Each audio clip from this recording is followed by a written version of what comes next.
Satu, dua, action. Assalamualaikum warahmatullahi wabarakatuh. Salam bahagia Bapak Ibu guru hebat. Perkenalkan, nama saya Maidi dari Kabupaten Lombok Utara. Sebagai calon guru penggerak Angkatan 9, saya mengajar di SMP Negeri 1 Bayang.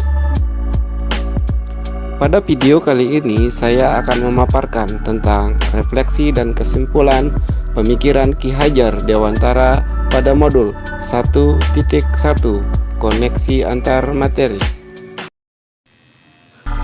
Pendidikan dan pengajaran tidaklah sama. Pengajaran adalah proses pendidikan dalam memberi ilmu untuk kecakapan hidup anak secara lahir dan batin. Sedangkan pendidikan pada hakikatnya adalah menuntun atau memberi tuntunan terhadap segala kekuatan kodrat yang dimiliki anak agar ia mencapai keselamatan dan kebahagiaan setinggi-tingginya, baik sebagai manusia secara individu maupun sebagai anggota masyarakat. Pendidikan menciptakan ruang bagi murid untuk bertumbuh secara utuh agar mampu memuliakan dirinya dan orang lain serta menjadi mandiri.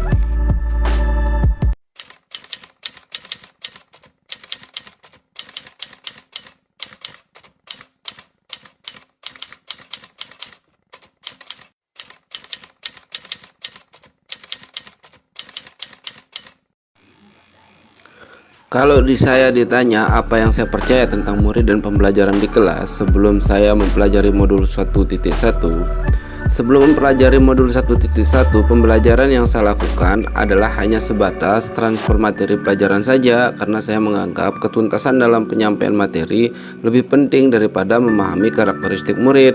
Biasanya saya hanya melihat nilai murid dari aspek kognitif saja, misalnya saat mereka mengerjakan soal berupa tugas atau soal ulangan harian. Jika nilai murid sudah mencapai KKM, dianggap pembelajaran sudah berhasil. Selain itu, saya beranggapan bahwa murid hanya objek pembelajaran, sehingga pembelajaran hanya berpusat pada guru atau menggunakan metode teacher center.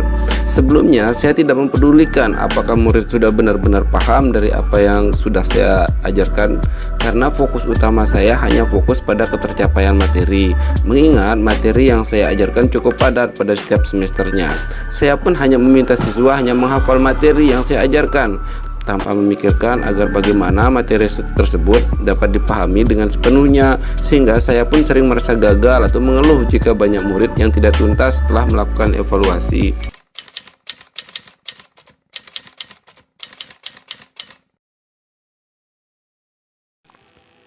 Setelah saya mempelajari modul 1.1 tentang pemikiran Ki Hajar Dewantara, saya menyadari bahwa apa yang saya pikirkan dan yang saya lakukan selama ini kurang tepat.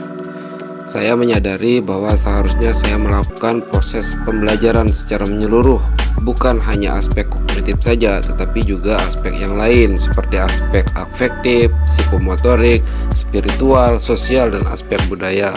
Murid bukan hanya sebagai objek pembelajaran, tetapi juga sebagai subjek dari proses pembelajaran. Murid sebagai subjek pembelajaran artinya murid diberikan kebebasan untuk berekspresi, mengemukakan pendapat, dan berkreasi sesuai dengan metode atau model dan media yang tepat. Guru seharusnya bertindak sebagai fasilitator dalam proses pembelajaran. Guru harus ikhlas, penuh kesabaran dengan segala ketulusan hati agar terwujud pembelajaran yang menyenangkan dan berpusat pada murid. Selain itu, saya harus mempelajari karakteristik murid, karena setiap anak terlahir dengan memiliki keunikan dengan kelebihan dan kekurangan masing-masing. Saya harus menghargai setiap karakter murid untuk memberikan mereka kesempatan untuk tumbuh sesuai dengan kodrat alam dan kodrat zaman mereka masing-masing.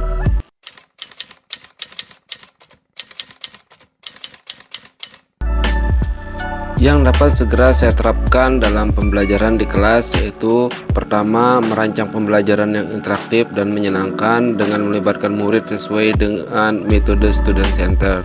Kemudian yang kedua, saya akan menerapkan pembelajaran abad 21 yang sesuai dengan pemikiran Ki Hajar Dewantara, yaitu berpikir kritis, kreatif, komunikasi, dan kolaborasi dengan tetap memegang teguh prinsip memerdekakan anak. Pembelajaran tidak lagi menuntut tetapi menuntun, karena tugas guru adalah memberi tuntunan atau arahan yang baik kepada murid, berusaha menjadi teladan bagi murid baik dalam ucapan maupun tindakan. Selanjutnya, saya harus mengenali karakter dan latar belakang murid dengan menjalin komunikasi yang baik.